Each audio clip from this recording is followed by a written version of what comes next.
don't even have as much money as this guy wants.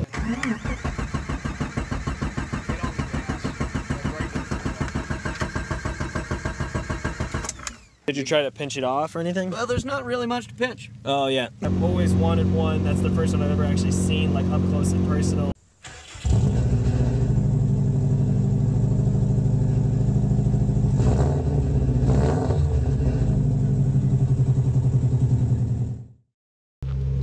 A few words of advice that everyone should know.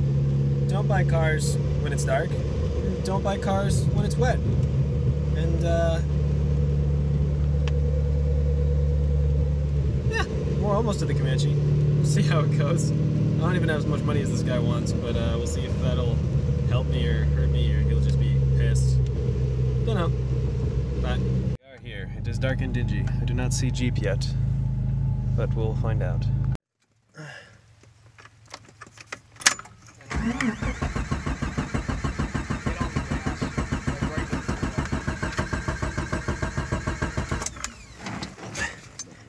I'm a little bit short for you. Yeah, I know the feeling. There you go. Sounds like the straight 6. Yeah, I mean, it runs pretty good, honestly. I'm not sure of the mileage. There's another cluster in there. Yep. And the guy said what was on. The guy I bought it from was like, the guy he got it from said that was the mileage. He's like, I have no fucking clue. So. That one says it's. That one looks screwed up. That my odometer looks a little jacked.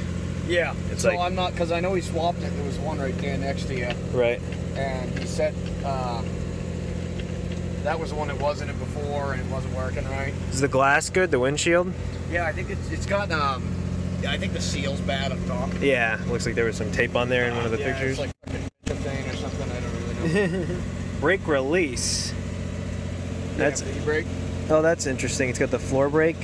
Yeah. That's weird. I guess it makes sense because it's the truck, but. And does the transfer case work? It's sticky, but I got it into 4. Yeah. You just really had to reef on it. I've been spraying it. I sprayed it once I got it. Yep. I think it just needs to get lubed up. But my biggest problem was this spot on the frame here. Yeah. Sorry. Sticky, yeah. But everything needs lube. There you go. Sounds normal though. Okay. Old school steering wheel. Don't want to kill it, like you said. I don't know if that's off. Where's the... Yeah, so like I said, the ignition's tight. Where's that at? Where's this frame spot? Yeah, right here. Right in the front. Arm, and that's what... Oh yeah, that's pretty crusty. Yeah, so my plan was you can buy a set of XJ frame stiffeners for it. Yeah. So I was going to pull that control arm right out, put the frame stiffeners in, and put a long arm kit right in it. Yeah. Because it comes with the control arm brackets already welded on and everything. Yep. So you ain't going to fiddle fuck around with that crap. Yeah, that's a little bit thin and crispy up there. That front spot. And that was the only spot that was bad. Yeah, the rest of it doesn't look too bad.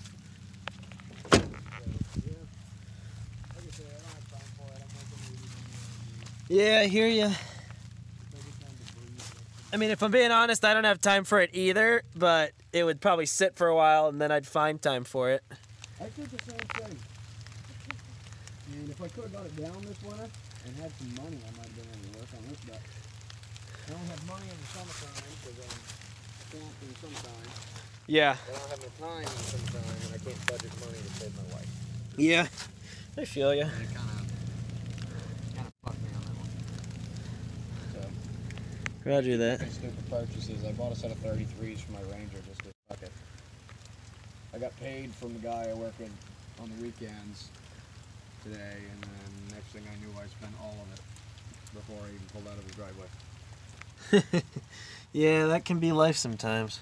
Yeah, it's kind of my life every time. Well, at least you're conscious of it.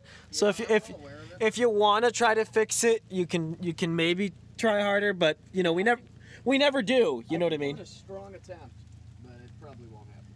Yeah, it's hard. I did the same thing. I own too many junk ass cars, basically. Yeah. But I got like 4 still kicking around here just for the sake of having them. Yeah, I hear ya. Yeah, so I worked on my mom's XJ for a long time. You know, obviously, pretty much the exact same thing as this. Yeah. Hers kind of had similar issues. The frame just started getting eaten away, and the front spring purchase too. Yeah. Were just like gone basically. So it was like kind of a lost cause, and like even where like the linkage for the transfer cases was like gone, and the I don't know, we were having issues with the filler neck too, which this one has a different weird design than hers did, but that's because it's the older version, I'm sure. Right, yeah. Because hers was a 96, so it's OBD2. This is the old. Right, this Renix. is all, there's no Mopar in this. This is all Jeep. Right, it's all, There's no- well yeah, it's AMC Jeep, and then there's Right. like French parts in it even. Right. It's like the And Renix. then there's the bullshit. Let's start incorporating Mopar into it. Nobody likes a Dodge, so. That's fair. Gotcha. Yeah, they went downhill.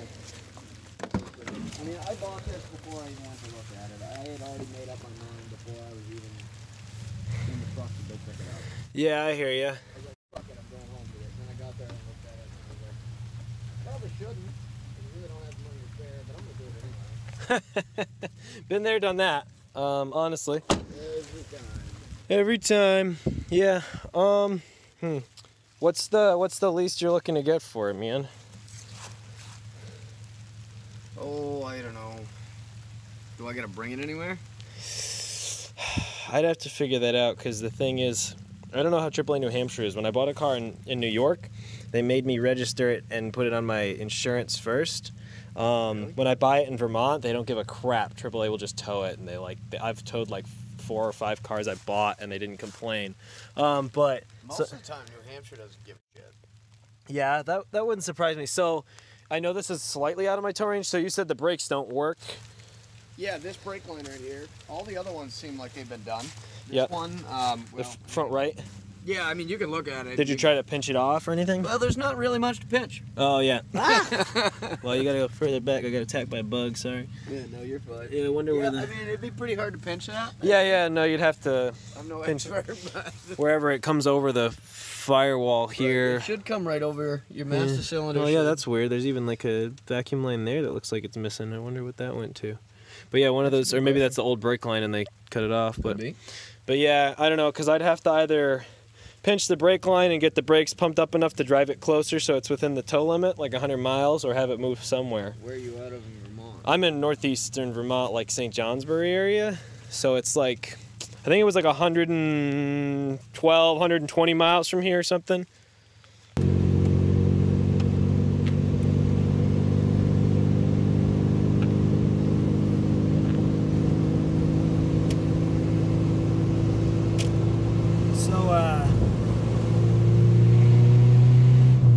Even in the dark and with it raining, I could tell that I should not buy that Jeep. So I was really excited because it was a Jeep Comanche 4x4 5-speed with the 4-liter inline 6. It was the first year of the inline 6 for the Comanche, I believe. I think I said it was an 87 earlier, but it's an 89. But he told me there was a spot of rust on the frame when we were talking on Facebook, and this thing was like gone in the front left, like by the driver's side foot.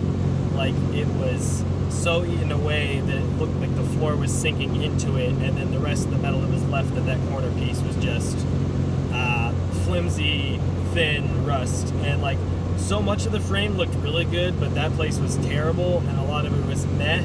And like the transmission cross member was meh. The shifter for the transfer case was sticky. The ignition was weird. It's missing the front bumper. It didn't have a serpentine belt on it. The air intake for the throttle body was broken. The bed had a lot of gnarly repairs on it.